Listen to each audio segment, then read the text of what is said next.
Hi guys. This next book that goes along with our Curiosity Leads to Discovery is The Evolution of Calpurnia Tate, and it is the first book in a 2-book series. Calpurnia is about to have the most exciting year of her life. It's the summer of 1899. It's hot in Calpurnia's sleepy Texas town, and there aren't a lot of good ways to stay cool.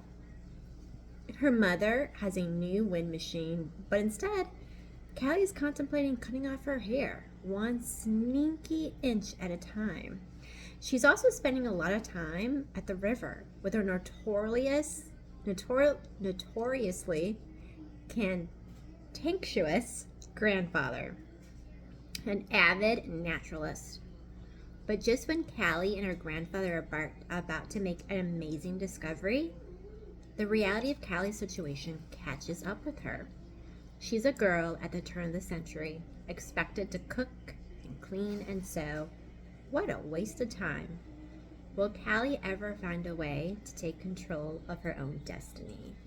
So in reading this little back blurb, I am hearing some possible parallels with women's rights movement, and with her grandfather being an avid naturalist.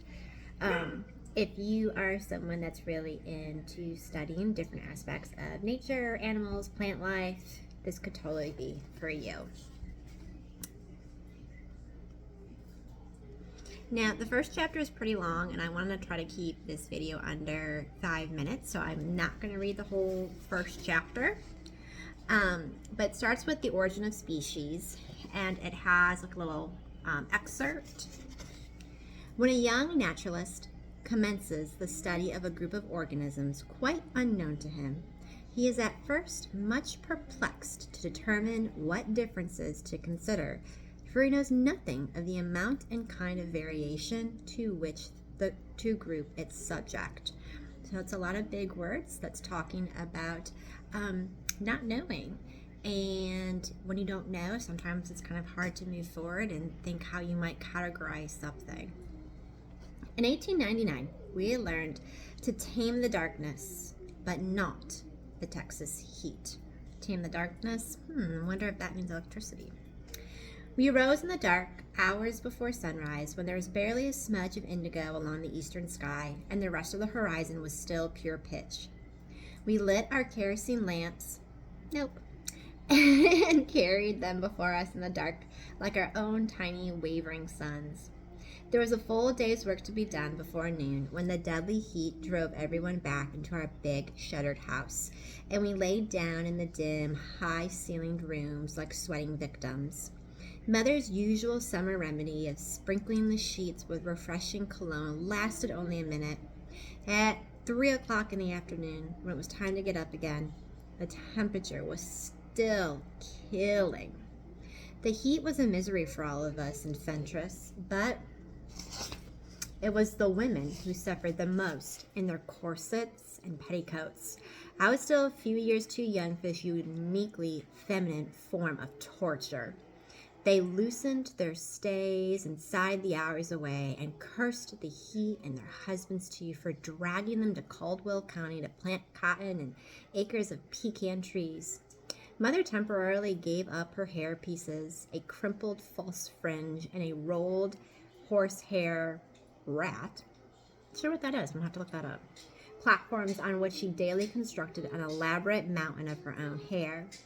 On those days when we had no company, she even took to sticking her head under the kitchen pump and letting Viola, our quadroon cook, pump away until she was soaked through.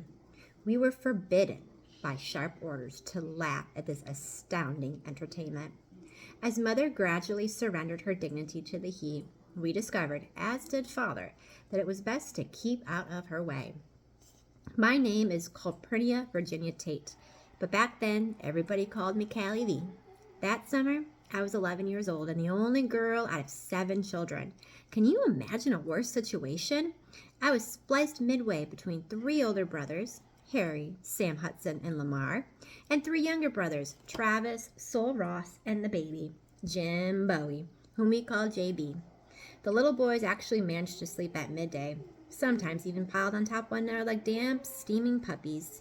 The men who came in from the fields and my father, back from his office at the cotton gin, slept too, first dousing themselves with tin buckets of water well on the sleeping porch before falling down on their rope beds as if poleaxed.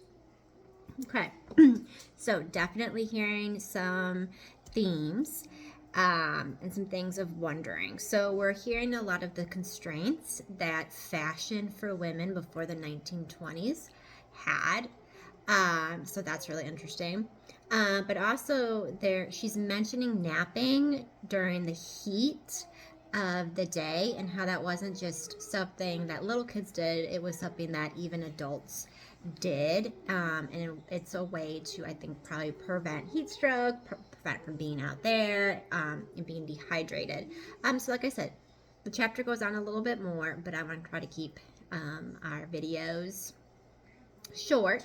So if you are interested in reading more about Caplurnia Tate, you know what to do.